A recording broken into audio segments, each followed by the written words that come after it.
Are కృష్ణన్న గారి నేతృత్వంలో భరత్ అధ్యక్షతన సర్పంచుల్లో మొన్న అక్రమాలు అంటే అగ్రకులాలు బీసీల పైన ఓర్వలేక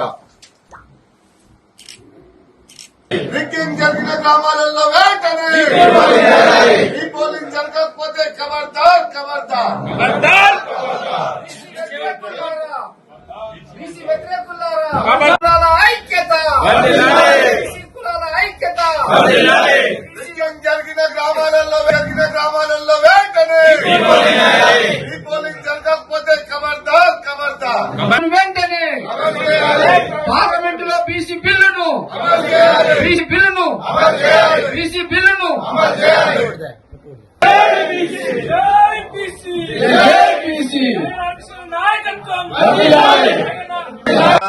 బలాఢ్యుడైనటువంటి అడ్వకేట్లను పెట్టి దుమ్ము లేపుతాం. హైకోర్టు సుప్రీంకోర్టులో కేసు గెలుస్తుంది కాబట్టి కేసు పరంగా బలంగా ఉంది కాబట్టి ప్రభుత్వం వెంటనే దీని స్పందించి 42% పెంచిన తర్వాతనే ఎన్నికలకు పోవాలి. ఇక రెండవది కేసు తీర్పు వచ్చే వరకు దీని మీద మళ్ళా ఎలాంటి దాగుడు మూతలు ఆడినా ప్రభుత్వం మాత్రం పూర్తి బాధ్యత వహించాలి, భారీ మూల్యం చెల్లించవలసి వస్తుందని తెలుస్తున్నాం. రాష్ట్రంలో బీసీ వాదం బలంగా ఉంది. ఈ బీసీ వాదం తిరిగి కాలం అన్నట్టు మీ పీఠాలన్నీ కూలగొడతారు, మీ పీఠ సింహాసనాలు. రెండవది ఇప్పటికే రాష్ట్ర ప్రభుత్వాలన్నీ అవినీతి కూడుకుపోయారు.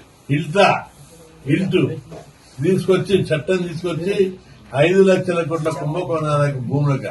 అరే పేదోళ్ళకి ఇండ్లు లేవు, హైదరాబాద్ లో ఇండ్లు లేని వాళ్ళు, గుడిసెలు లేని వాళ్ళు కిరాయిలలో ఉండి ప్రజలందరూ ఇబ్బంది పడుతుంటే 9,000 ఎకరాల భూమిని పారిశ్రామికవేత్తలకు దారాదత్తం చేసి 5 లక్షల కోట్ల కుంభకోణానికి పడతారు.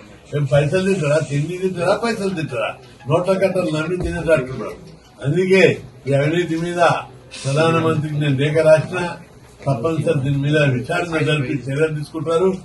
లీడర్ అంటే గత 100 ఎమ్మెల్యేలు అయిందంటే మంత్రులు అయిందంటే 1,000 కోట్లు సంపాదన ఒక వ్యాపారం అయిపోయింది. రాజకీయాలు వ్యాపారం తీసుకెళ్ళి దీని విషయం లోపల ముఖ్యమంత్రి గారు బాధ్యత వహించవలసి వస్తుంది. ఆ హిల్ట్ ఏదైతే ఉందో ఆ పారిశ్రామిక భూములను కన్వర్షన్ చేసేది దాన్ని ఉపసంహరించుకొని పేద ప్రజలకు ఇళ్ల పట్టాలు ఇవ్వాలి, భూములు లేని ఇండ్లు లేని వాళ్ళందరికీ ఇళ్ల పట్టాలు ఇవ్వాలి, హాస్టళ్లకు, గురుకులాలకు, కాలేజీలకు భవనాలు, సొంత భవనాలు కట్టేయాలని చెప్పి నేను విజ్ఞప్తి చేస్తున్నా. ఆల్రెడీ ప్రధానమంత్రికి నేను విజ్ఞప్తి చేశాను. హాస్టళ్లకు, గురుకులాలకు సొంత భవనాలు లేవు. వీటికి సొంత భవనాల కోసం స్థలాలు సేకరించి సొంత భవనాలు కట్టించి మానవ వనరులను అభివృద్ది పరచాలి.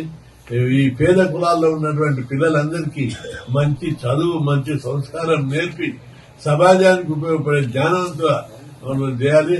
ఒక జ్ఞాన సమాజాన్ని ఏర్పాటు చేయాలి. భారతదేశాన్ని ప్రపంచ దేశాల్లో ఒక అగ్రదేశంగా నిలబెట్టాలి. అందుకు ప్రతి ఒక్కరు చదువుకోవాలని చెప్పి నేను విజ్ఞప్తి చేస్తున్నా.